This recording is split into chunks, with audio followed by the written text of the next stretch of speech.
isang monarko at reyna ay may 3 anak. Ang bunso ay si Beatrice. Nang isinilang ito, ay humiling siya na isang mapagmahal na fairy godmother. Ito ang regalo ko sa iyo. Sa tuwing luluha ka, ang luha mo ay magiging isang makinang nahiyas. Biglang umiyak si Beatrice nang makaalis ang diwata. Nalaglag ang mga kumikinang nahiyas sa kanyang mga mata. Pagkatapos ng 20 taon, ay naging isang magandang dalaga ito. Parang nyebe ang kanyang balat, namumula ang pisngi, at kakulay ng gintong araw ang kanyang buhok. Isang araw, pinatawag ng hari ang lahat ng prinsesa. Ngayon, mamimili ako sa inyong 3 ng mamumuno sa kaharian ko. Sino ba ang pinakamamahal ko? Ngayon, sisimulan ko sa panganay ko. Ama, mahal ko kayo kagaya ng matamis na pagkain.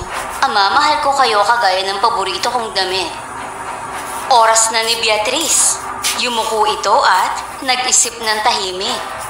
Ama, mahal ko kayo pero hindi ko alam kung saan kayo ikukumpara. Katulad ng ano, sabihin mo na ngayon. Ama, ang asin na nagbibigay lasa sa pagkain. Katulad nito, mahal ko kayo katulad ng asin. Ng ano? Asin? Paano mo ako may kukumpara sa maliliit na asin? Kung nais mo ng asin ay bibigyan kita ng limpak nito. Nagalit ang mahal na hari. Ibinato niya ang isang lalagyan ng puno ng asin at pinalayas siya sa kaharian. Huwag po, Ama! Hindi po yun ang ibig kong sabihin. Pinalayas pa rin ng hari si Beatrice sa kabila ng pakiusap ng mga reyna at prinsesa. Umalis ang prinsesa sa kaharian, dala ang kanyang mga asin habang umiiyak. Ang mga luha niya ay naging mga perlas.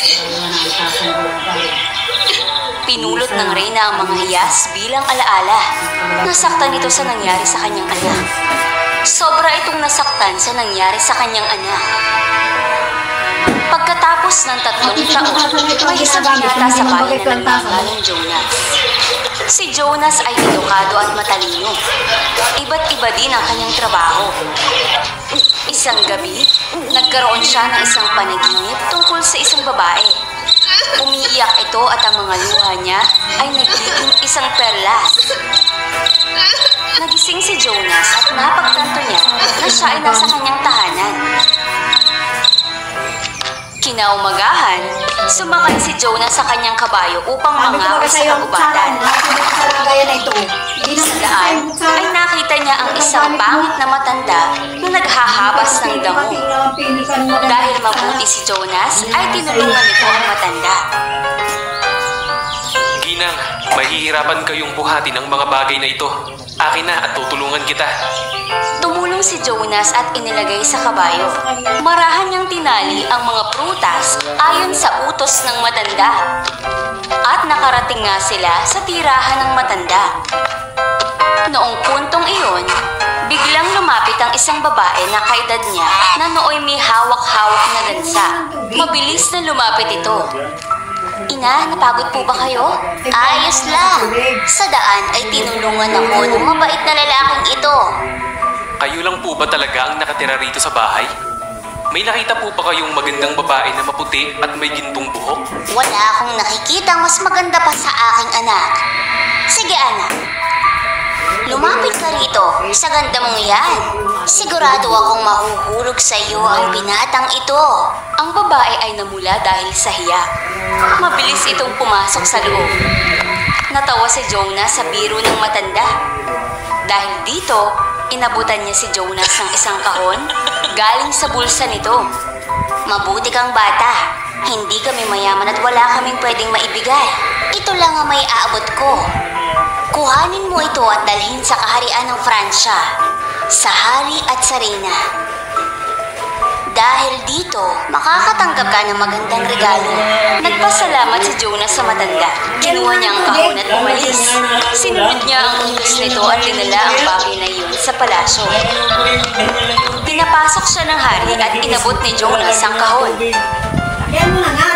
Nang buksan nila ang kahon, ay laking gulat nila nang makita ang mga perlas na katulad ng mga iniluluha ni Princess Beatrice. Nalungkot ang monarko at ang reyna sa nakita. Sinabi niya ang storya ng prinsesa. Hawak niya lagi ang bato at laging umiiyak. Nagsisisi ako sa nangyari. Nang makita ko ang perlas, alam kong luha ito ng aking anak. Pwede mo bang sabihin kung saan mo ito nakita? Kamahalan, inabot lamang po ito sa akin ng isang matanda sa kagubatan at mayroon po siyang isang babaeng anak. Kasing edad ko lamang po siya. Ngunit hindi po ito si Prinsesa Beatrix. Ngunit ito ay katulad ng luha ng aking anak. Maaari mo bang dalhin roon? Sige po, kamahalan. Dinala nga ni Jonas ang hari at ang reyna sa tahanan ng matanda. Ngunit ang daan papunta dito ay masikip at napakalayo. Magpahinga po muna kayo dito at babalikan ko po kayo. Nagpatuloy si Jonas. Naging gabay niya ang tunog ng mga gansa. Nagtago siya sa mga damuhan at nakita ang anak ng matanda na inaakay ang mga gansa. Sinundan ito ni Jonas. Marahang tiningnan ng anak ng matanda ang paligid. Nang makitang walang tao, ay tinanggal nito ang kanyang balabal.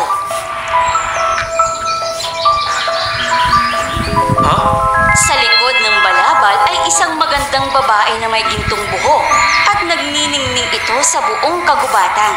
Namangha si Jonas sa ganda ni Beatrice, kaya aksidente niyang natapakan ng isang sanga. Nagulat ang prinsesa sa tunog nito.